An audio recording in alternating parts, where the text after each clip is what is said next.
So this was the move that made Vladimir Kramnik accuse Daniel Naroditsky of cheating. Now, if you look at this board, Danya in this position is actually leading. He's up a rook. Can see here he's up a rook. But the issue is this rook here on d5 and also his knight on b5 are both hanging.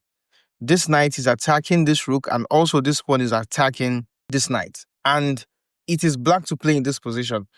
The move that occurred on the board before this position was rook to d7 by Vladimir Kramnik. Now, the reason for this move is because Kramnik wants to capture this rook here on d5, on c5 rather, without the queen having the privilege to recapture. Also, this knight is hanging. So if he is able to capture this rook, that would be perfect for him.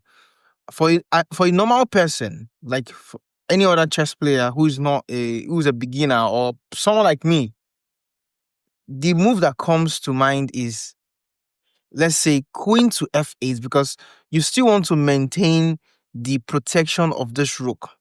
Because if you move to any other square, Kramnik would just be able to capture the rook. This is what Kramnik was expecting. Kramnik was probably expecting the queen to come back. Okay, if the queen comes back, he would be able to capture, then recaptures with the queen, and the knight also falls. If Danya goes ahead to take the pawn, and they are going to liquidate this position. So from here, from this point, you can see that Danya's advantage was +5 before, but now it is only +1. He's only up 1 pawn. So I think that was the calculation in Vladimir Kramnik's head. But the problem is Danya found a beautiful resource, and it was a brilliant move, and the move was the most preferred by the engine. And that was the reason Vladimir Kramnik decided to call Daniel Naroditsky a cheater. Now let's rewind it.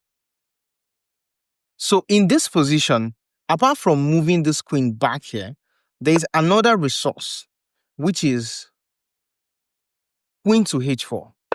Now, why is queen to h4 brilliant? The reason is because if we look at the position of this queen here and this king here, if you look at it really closely, they're in a position where they can be forked by this knight, because this knight can simply jump here and is going to fork the king and the queen. The only reason this knight cannot jump into this position is because it is protected by this bishop. So if the bishop captures, that would be free gift, because Danya will be able to jump in here, forking the king and the queen, and the queen drops. In this position, it is a must for Kramnik to take the queen. Because if you do not take the queen, let's say he moves the king here, the queen will simply capture. And if you go ahead to say, okay, well, let me capture the knight, the threat still stands, because now this bishop is pinned to the king. So that not capturing is simply out of the question. The continuation is for you to capture. The knight jumps in, the king moves, and the queen drops. In this position, we still need to do some analysis, because it is still +5, and also Daniel Naroditsky's knight is hanging. This rook is also hanging. This other knight is hanging as well. But the problem is, this is chess, and you cannot take 2 pieces or 3 pieces at a time. So even though Daniel Naroditsky has 3 pieces hanging, he's still winning this in this position. Why? Let's look at the first option. If Kramnik decides to capture the rook here, Danya will simply recapture, attacking this rook here on d7.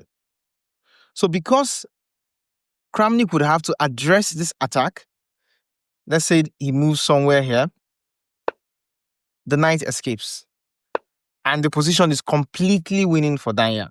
That is the first option. Another option is for you to capture the knight. Well, with this move, the knight is hanging, The rook is also hanging as well. Daniel has a great resource here, which is rook to d5. The two pieces were hanging before, but now the rook protects the knight, and the knight, this knight here, the white knight on e4, no longer attacks the rook. So, and in this position, you would have to trade. The knight is attacked. You need to move the knight out of the way. And the game is +2. This pawn would also fall +3, and it is completely winning for Danya. Now let's look at the third option. The third option is for Kramnik to take this knight. And in this position, the black rook and the black knight are both hanging. So how would Daniel Naroditsky save the game? Really pretty simple. Comes here to attack this knight because this knight is unprotected. So if you take this, I'm simply going to capture your knight. And if they try to escape like this, well, that's not possible because I'm simply capturing it and you would have to recapture back and you lose the pawn.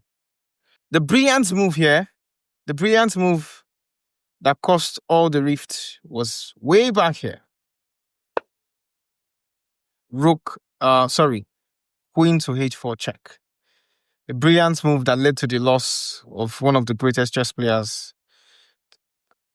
greatest chess educators in history. Man, really, really sad. Really, really sad.